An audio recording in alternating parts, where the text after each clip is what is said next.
Sean Wooten here.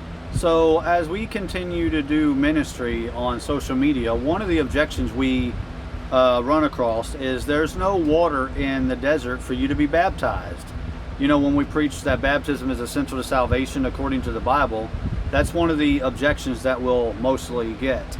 And so, I want to address that objection. I want to look at a question that I asked ChatGPT.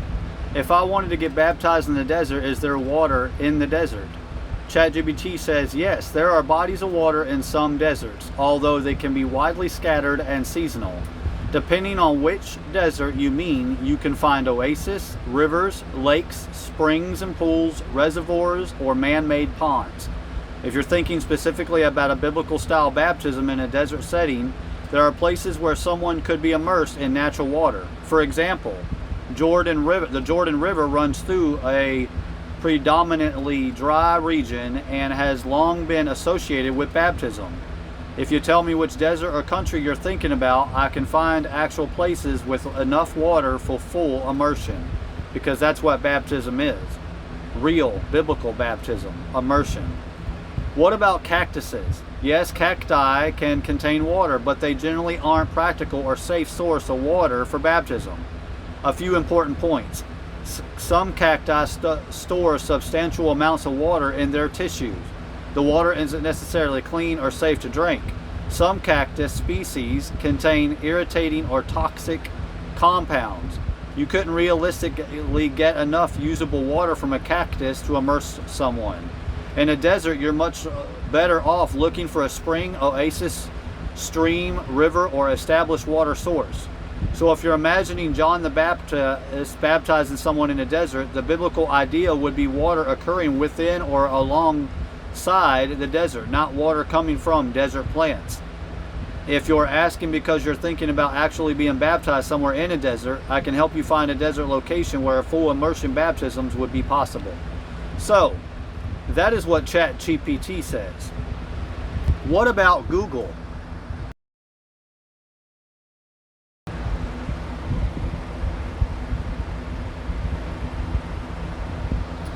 If I wanted to get baptized in the desert, is there water in the desert, according to Google? Yes, water does exist in the desert, although it is rare, hidden, or located far apart.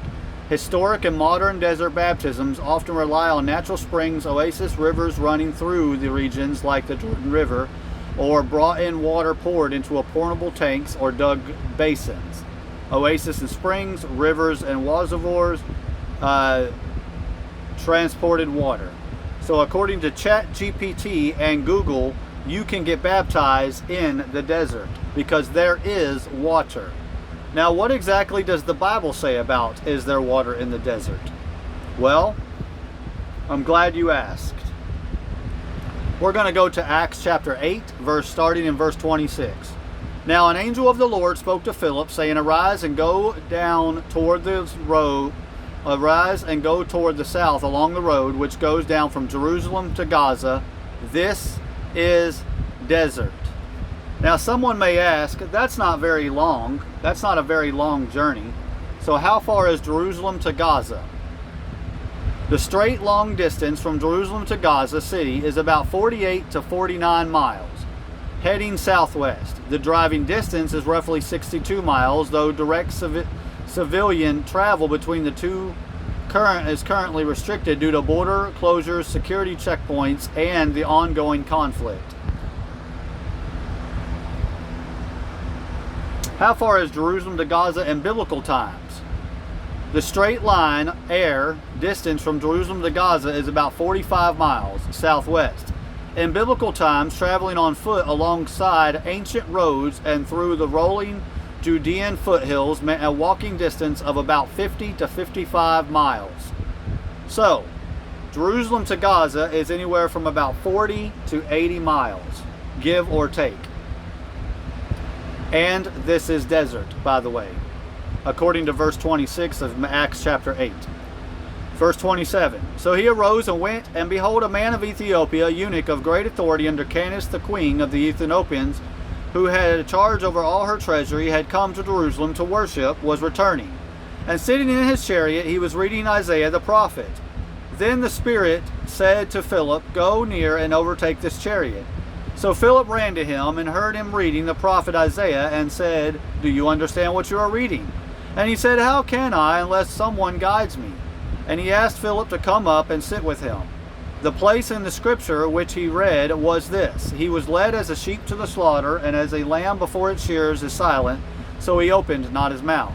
In his humiliation his justice was taken away, and who will declare his generation? For his life is taken from the earth. So the eunuch answered Philip and said, "I ask you, of whom does the prophet say this, of himself or of some other man?" Then Philip opened his mouth, and beginning at this scripture, preached Jesus to him. Now as they went down the road, remember they're in the desert now on the road, they came to some water. And the eunuch said, "Here, see, here is water. What hinders me from being baptized?" Then Philip said, "If you believe with all your heart, you may." And he answered and said, "I believe that Jesus Christ is the Son of God." So he commanded the chariot to stand still, and both Philip and the eunuch went down into the water, and he baptized him. Now when they came up out of the water, the Spirit of the Lord caught him away, so that the eunuch saw him no more, and he went on his way rejoicing. But Philip was found at Azotus, and passing through, he preached in all the cities till he came to Caesarea. So, is there water in the desert and enough of it to be baptized? The answer is yes, there is. God bless you, and I love you.